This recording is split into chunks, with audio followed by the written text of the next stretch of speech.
শুভ দুপুর বন্ধুরা। তো এখন হচ্ছে আমি মাংস রান্না করছি, আর কাঠের জালে খাসির মাংস খেতে তো সেই স্বাদ আর সেই টেস্টি হবে। তো তোমরা কে কে খাবে কমেন্টে জানিও, আমাদের বাড়িতে চলে এসো। এখন হচ্ছে আমি রান্না করছি, তো আমার ফেসটা এখন আমি দেখাতে পাচ্ছি না, কারণ আমি খুব বিধিখিস্তি অবস্থায় এখন আছি। তো ভাবলাম চলো তোমাদের সঙ্গে শেয়ার করি, যেহেতু আজকে কোনো ভিডিও আমি বানাইনি।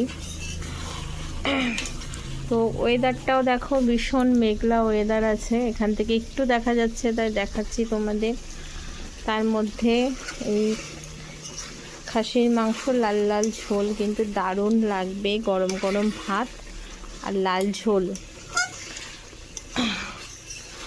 তো অনেক দিন পর কিন্তু আমরা এই কাঠের জালে খাসির মাংস খাচ্ছি, মাঝে একদিন হয়েছিল, আর এখন তো রেগুলারই রান্না করতে হচ্ছে কাঠ দিয়ে, তো কোনো সমস্যা নেই তাতে।